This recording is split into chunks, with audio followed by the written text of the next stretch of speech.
Почитувани, добре дојдовте во новата сезона на Печат. Заедно ќе бидеме со нови луѓе и нови теми од нашето секојдневие. Добре дојде во Печат, му посакувам на Драган Георгиевски, занечија, со две различни дејности, книговезец и рачна резба на кожа. Добре најдов. Георгиевски, вие сте меѓу ретките занечи, можеби во градов со две дејности, па како е да се биде занечија и со книговество, и со рачна резба на кожа? Па секако дека е предизвик и посебно задоволство. Секој човек што прави нешто што е во малце застапено, секако секој е задоволен посебно. Двете дејности се ретки дејности, така? Да, меѓутоа посебно би ја издвоил резбата на кожа. Тоа е сигурно, значи, во околинава единствена се уште. Така, со книговезачката дејност, значи, тоа секако дека има и други постари мајстори, меѓутоа се станува се... така, вие сте единствен. Да, така, и секако дека се помалце, пошто има многу мало побарување од такви услуги, затоа никој не се интересира. Исто и нормално да се занимава човек со ова дејност, мислам со двете дејности, треба многу посветеност, многу работа, така да не може шетање навечер до касно и да се работи по цел ден, така значи, само дисциплина? Така, многу дисциплина, многу волја, љубов, работа и така. Од кога се занимавате, ево? Кажав на почетокот, вие сте млад човек, се занимавате навистина со исклучително две поретки занечиски дејности, ако може така да ги кажеме. Па, ево, од кога работите на двете полиња? Значи, во 2001 година почнав официјално, значи, со фирма. Иначе, претходно, значи, 2 години така подучував од татко ми. И со книговезачката дејност се занимавам од повеќе од 12 години, а со резбата на кожа веќе од 2007 година, значи тогаш ги купив првите алати, тогаш прв пат удрив со чеканчето на кожата, што стварно е посебно ми е задоволство да се работат тие работи. Го наследивте книговеството, значи како еден вид семеен занает. Бевте ли некојаш во дилема дали воопшто да се вклучите во работата или пак не? Интересен е малце почетокот, затоа што јас цел живот, значи од мало дете, моите се долго време по печатници, значи работеле, татко ми е графички инженер, значи тој има многу големо искуство и од рана возраст, значи сум бил блиску до тие термини, до тие разговори со мајка ми, така да на крај на памет ми текнувало дека некој пат ја почнам искрено да се занимавам со ова. Иначе, јас сум текстилен техничар, конфекционер, значи текстилот ми е на стара љубов. И се мислев дека ќе одам во тој правец. Имам и тука некое искуство од 4 години. Меѓутоа, имаше еден период каде што не знаевме точно каде да се насочиме. Мислам, не само јас лично, него како семејството да работи за да успее да преживее како и секое друго семејство. Па така татко ми предложи да пробам да работам и тоа беше всушност почетокот на мојата работа. Требаше долго убедување или не требаше дилема? не требаше многу убедување, меѓутоа беше интересно што сепак јас почнав релативно млад. Сите знаеме, младите сакаат да излегуваат, така и неозбилноста е поголема во младите години. И така тој не очекуваше дека аз ќе видам толку озбилен. Меѓутоа, памтам баш ме праша дали ќе работиш или не. Јас виков ќе работам. Значи сериозно ветивте. Така почна се и сум благодарен што на него, што ето ме привлече, ме воведе во оваа работа и така. Има ли тајни во овој занет како и во останатите? Зборуваме сега за книговедството. Така, значи во сите занаети има тајни, меѓутоа исто има и учење цел живот.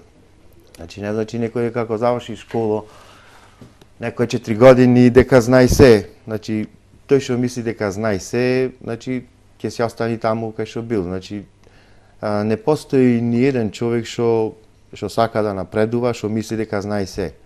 Значи за да се напредува мора нон-стоп континуирано да се учи, знаењата и да се обновуваат и да се учат нови работи, нови техники, да се комбинира. Всушност креативноста мора да е на високо ниво за било која област тој што сака да напредува. Што ви беше најтешко на почетокот?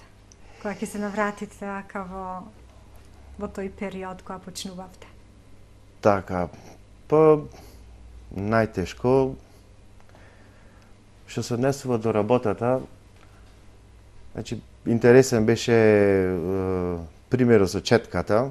Значи четката за лепак е голем дел од работното време се држи, па на некои делови од раката може малце да се појави некој не изгореница, него така некој мозолче, плускавец. Така, да. Тоа е вака интересно можда, меѓутоа тоа брзо се надминува. Ако зборуваме за тоа, иначе други потешкоти не сум имал, единствено може би кога тешкотија ми представуваше кога ќе требаше нешто да се направи да се изработи во голема количина. Значи тоа можда можам да го речам нека тешкотија. Затоа што сепак сакам јас помали да се изработуваат помали количини, ама да се попрецизно изработени. Така и поинтересни да се, поразлични. Што од двете дејности, од книговедството и од рачната ризба на кожа, кој е поголем предизвик за вас? Па моментално можам да заклучам дека сепак кожата повеќе ме привлекува, затоа што производите што ги изработувам од кожа се многу имат многу намена, многу поголема намена, значи се и за разни типови на луѓе, и за разни години, во секоја област има потреба и така да тоа малце сепак дава мотив за работа со производи од кожа, посебно ако се тие украсени со некоја резба. Можам да заклучам значи дека тоа сепак повеќе ме привлекува. Што се однесува до книговезните дејности и услуги што ги изработувам, што ги нудам, тие се помалце барани. Ако ќе се помалце барани, тогаш веќе не можам ни повеќе да експериментирам. И така да се барат обични производи, тие што се ретки, посебни, уникатни, се помалце се барат. Знаеме дека хартијата изумира. мислам изумира, таа не изумира, него се помалце се користи во секојдневната употреба, така да мал е бројот на луѓе што се заинтересирани да користат бележници или пак меѓу другото исто во книговезните дејности спаѓат и изработка на амбалажа. Значи се случува некој да побара амбалажа за некој производ, некој крајен корисник, некој соработник. Тоа е можда така поинтересно.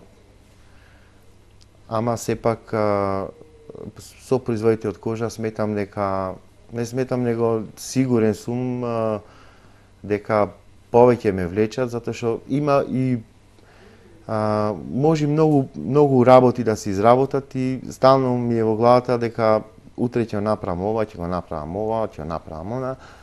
Што се во изработувате? Ви нешто имате ево тука донесено, значи, како примероци? Моите производи спаѓаат во галантерија. Тоа се мали производи, значи футроли за телефони, за разни работи, новчаници, слики, исто така од кожа, портрети, мали чантиња, каиши, бразелети. Во глобала, значи се што се користи во секојдневието, сегде имат примена производите, сегде во секоја област може да се изработи и изработувам исто така по нешто, така да сметам дека голем е бројот на производи и што се уште сакам да ги изработам, да ги изработувам. Меѓутоа сега треба да се оди полека и сигурно. Да. Апликациите или резбата што е нова, како ја избирате? Како одредувате кој производ, која шара, кој печат или обележје ќе му дадете на предметот? Значи, мотивите најмногу ги влечам од книги, од интернет. Сега за сега, значи си ги изработувам најмногу, ги избојувам со антички бои и значи да се добие еден антички изглед. Иначе кожата исто така може да се бои со специјални акрилни бои. Значи со нив се бојат мали површини каде што му се дава некој посебен шмек, да речам така, на производот. За пример, ево, шише за ракија, кога го обложувам со кожа, македонскиот вес, значи тие бои да се стапени црна, црвена, жолта, се премачкува со тие акрилни бои, така да тоа би било отприлика по ова прашање. Ево, како воопшто дојдовте до идеја да се занимавате ево со резба на кожа, рачна резба на кожа? Така, повеќе 8 години, 9, проверувајќи низ интернет да видам новитети, значи за книгите. Еднаш проверив, видов една книга, беше претерано скапа, значи со многу висока цена и тогаш се заинтересирав како е таа изработена. Значи тогаш прв пат почнав да размислувам и да учам за тоа, значи како или кои алати се користат и така натаму. И потоа ги најдов производителите на тие алати, значи тоа е една продавница во Америка која што има, сега има и низ цел свет, тогаш имаше, значи само во Америка, значи имат над 100 продавници, тие се познати, познат бренд, најпознат бренд во Америка и во светот. И ја најдов, значи, таа фабрика, тие продавници, значи тие си произведуваат сами такви алати и почнав да размислувам за купување.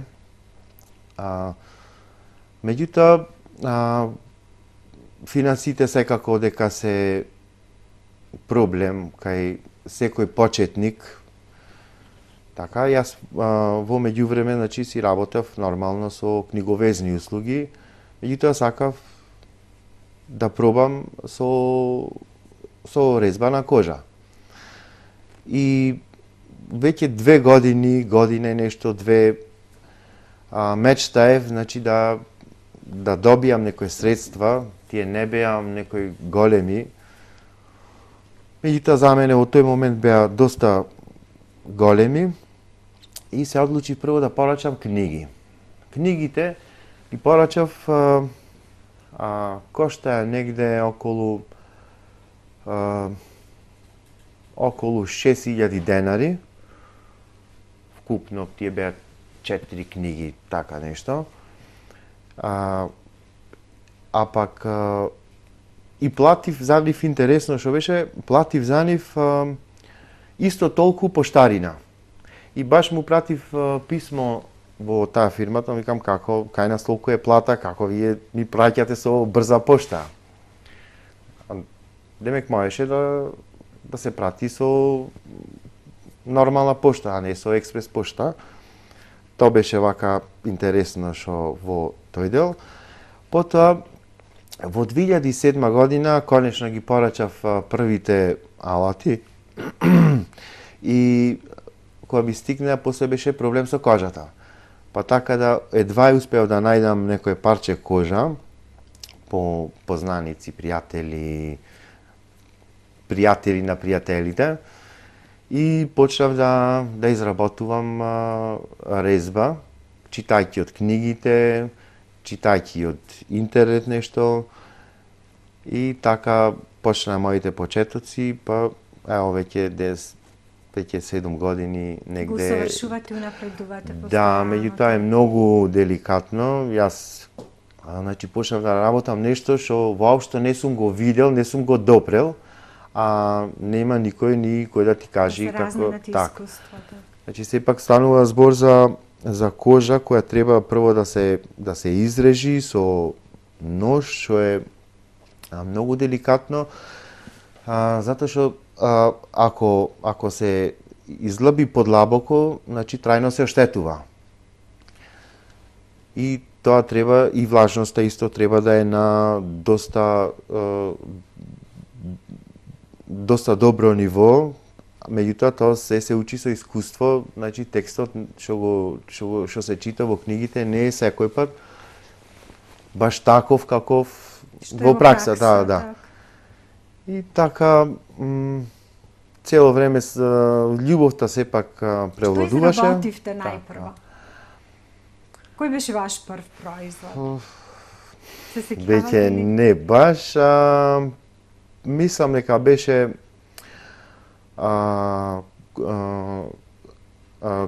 куќа архитектура Охридска, значи како се викаше таа куќата е на кај Света Софија, препознатлива куќа што е. Значи мислам дека тоа беше тој мотив, мислам дека беше прв. Не сум сигурен, веќе поминаа доста години, така да не знам ни дали ги чувам тие први некои производи. Сум поклонувал нормално, сум продавал, така да не сум баш 100% сигурен. Георгиевски, овде ќе направиме првата пауза за реклами, па ќе продолжиме со разговорот.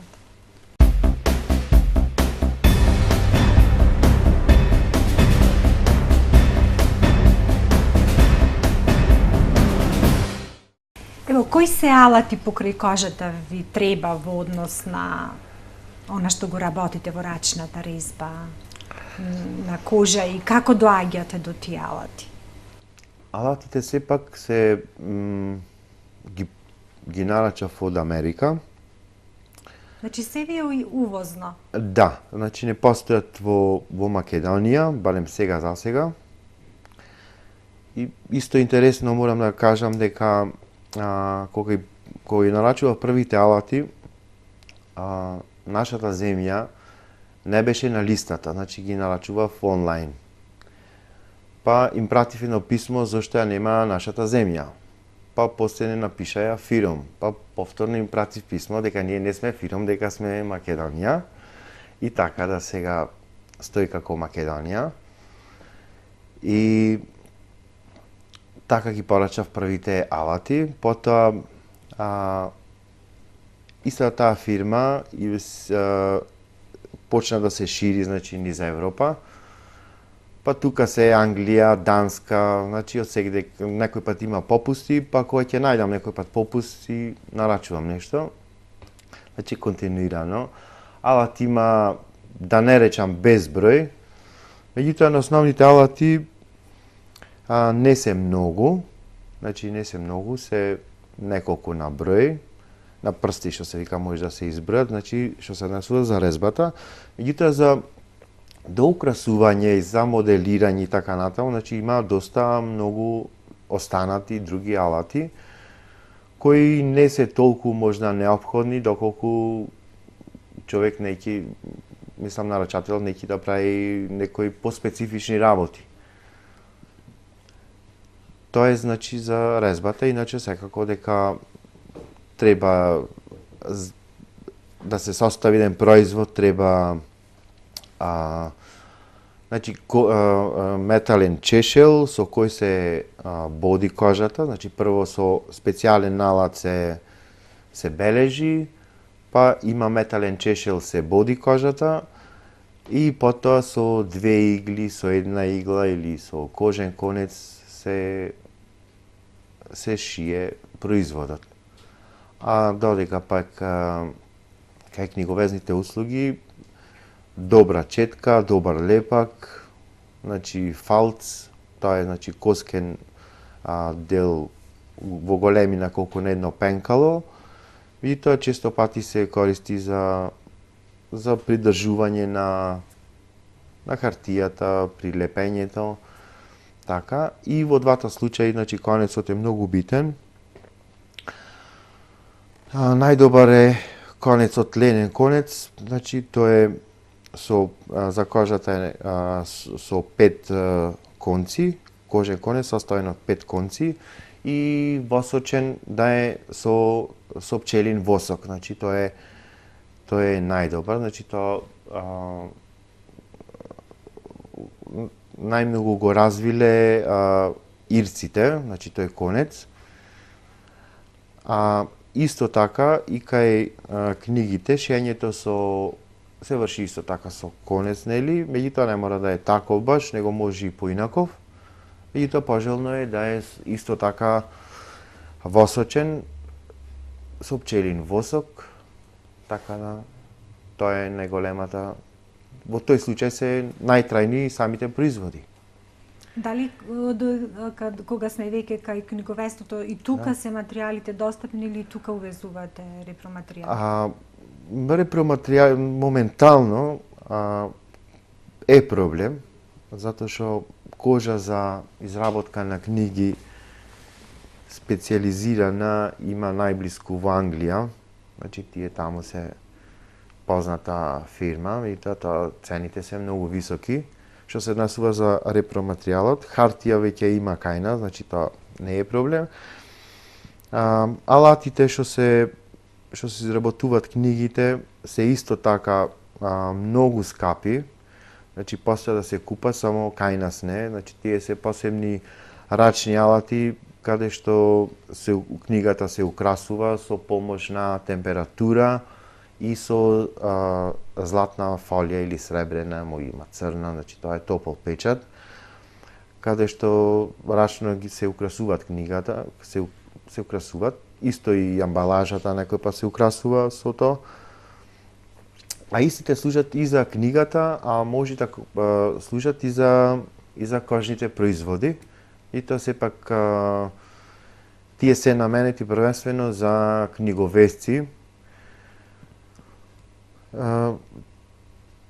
Тука неам вложено јас баш, значи неам некои специфични алати за украсување на книгата. Јас користам други техники за украсување, како изработка на мотив на самата корица, потоа исто некој пат ставам резба од кожата или пак некои други шарки или пак некои други бои му се стават. Меѓутоа најмногу се работи со релјеф на книгата и потребно е значи едно ноже, добро расположение, трпение, инспирација и така, и љубов.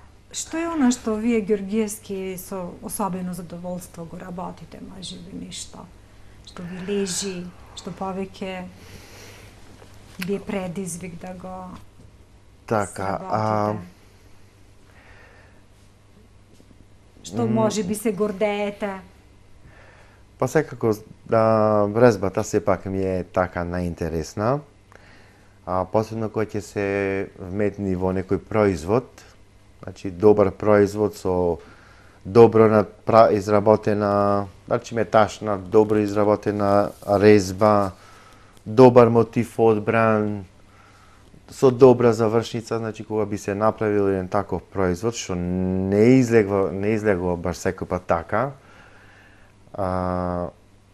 тоа ми причинува посебно задоволство.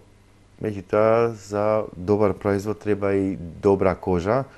Кожата е исклучително скапа и тешко се набавува, затоа што моментално во Македонија нема ваква кожа. Значи мора да се купува од соседните земји или пак од Америка. Таа американската е најдобра, се смета дека е најдобра, значи таа е една фабрика што постои веќе 100 години и гарантира за кожата. Кожата треба да е штавена со растителни екстракти, порано е штавеле со дабова кора и тие самите гарантира дека кожата може да ја џвака дори мало дете. Значи, таа е многу еколошки е добра и меѓутоа чини доста пари. А колку е во македонските купувачи купуваат, се определуваат за она што вие го работите? Така, па цените сепак се се уште промотивни, не може да ја достигнат висинската вредност. Меѓутоа мора да се почне од негде. Сега кога би имало и други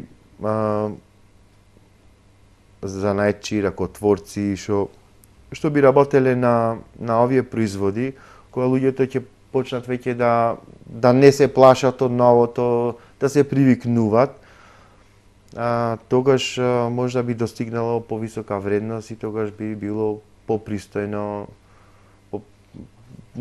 цена, значи цена квалитет, значи да си е на добро ниво, а не сега цената е многу пониска од реалната, затоа што во Америка ова работа многу се цени и многу кошта, многу чини. Има и во соседните земји луѓе што се доста добри, квалитетни професионалци. Цените се исто така многу високи, да речеме едно мало чанте за телефони, клучеви достигнува 10.000 денари или 15.000 денари. Така да кај нас сигурно не ви платил никој колку и да е квалитетно. Сепак треба малце да знаат луѓето дека станува збор за рачна работа, за ракотворба, не дека е. Многу луѓе ме прашуваат мене дали ова со сув жик, вика со клише, јас му викам не е со клише, се е посебно. Така не. Во кој што треба да се вложи време? Па да, многу време треба и сепак е комплексна работа. Затоа што кој ќе се почни, не може да се остае за по 2 недели, затоа што кожата кој ќе се наводени мора да се изработи, таа не може да така, значи неколку часа имаме луфта, резбата се заврши. Не може како другите работи да се почека или да се одложи. тоа е вака едно интересна забелешка, да не речам, интересен проблем или во работата со кожата. Георгиевски, вие сте член на Занечиската комора, па ево како сте задоволни, како ги штити вашите интереси?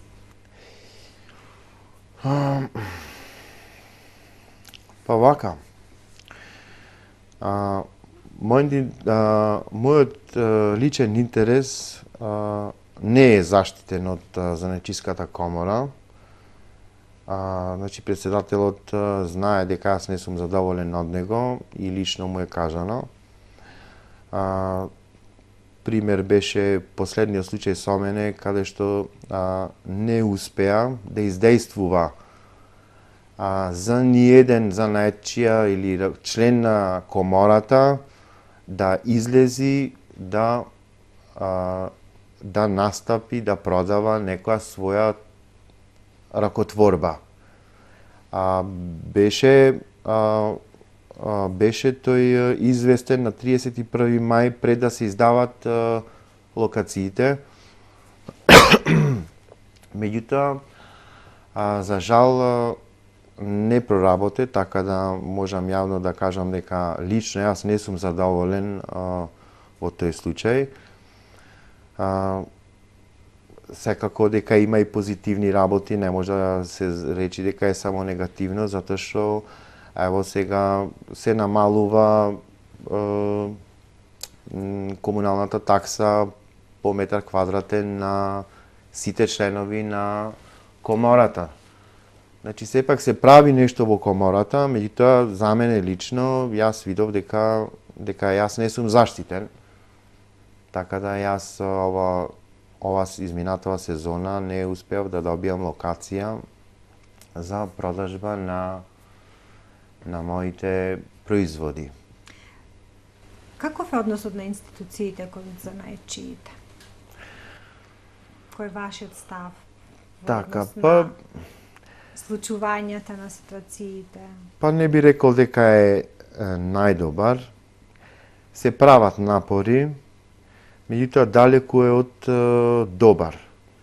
Значи, не може некои работи што се ретки, што му дават душа дух на самиот град, на поднебјето, на градот, на самата држава, не може и така да бидат ставени исто со било кој други. Значи, ретки занаети не може да се во иста кошица со други занаети што се многу широко распространети. Така да тука исто имам забелешка, јас не сум задоволен тука. Значи треба многу да се ослободуваат самите луѓе што изработуваат рачно изработени производи што се многу ретки, затоа што тоа е сите се гордееме со таквите работи. Ако некоја архитектура се уништува, значи нема со што да се гордееме, така исто и со ракотворбите. Сегде луѓето кои ќе одат негде од странство купуваат нешто што е карактеристично, да ги купуваат папирус, така. Значи тие таму рачно цртат, го лепат, го прат. Значи треба малце да повеќе се работи на занаетите што се во изумирање. Мене дури се случува повозрасни луѓе да се чудат, мислам,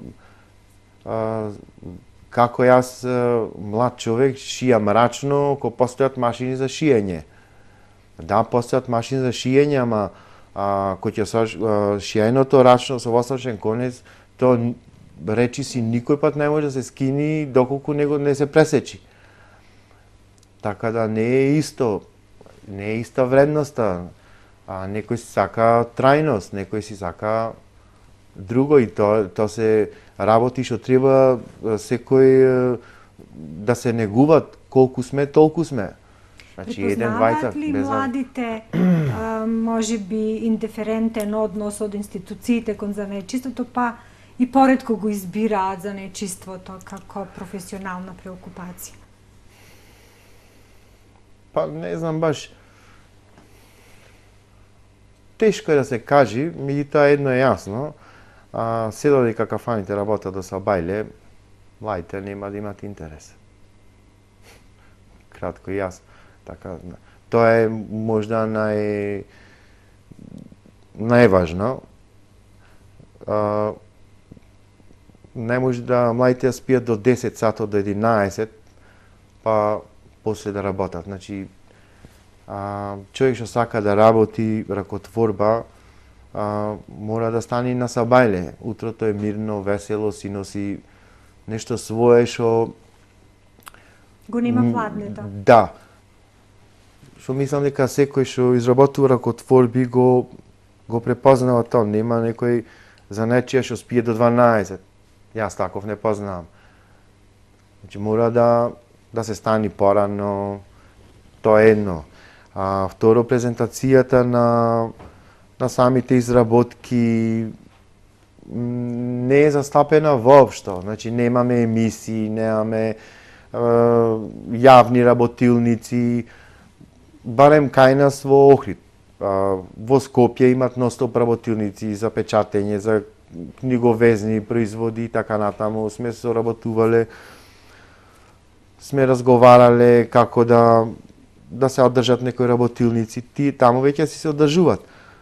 Па дури имаше и можност да дојдат и луѓе во Охрид овде, па меѓутоа и таму е слаб интересот, но пошто е поголем градот, сепак се наоѓаат луѓе што сака да пробаат да научат, да видат како функционират, нели, на познатата Discovery, многу гледаат како се изработуваат, меѓутоа сега треба да ги натераме да почнат да работат.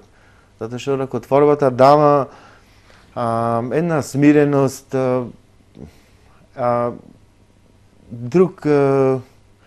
друго размислување, значи нешто што те воздигнува, значи смиреност, љубов. Сепак кој ќе се изработи некој производ, дава, никој не останал равнодушен, па макар и почетникот кој ќе направи некој производ.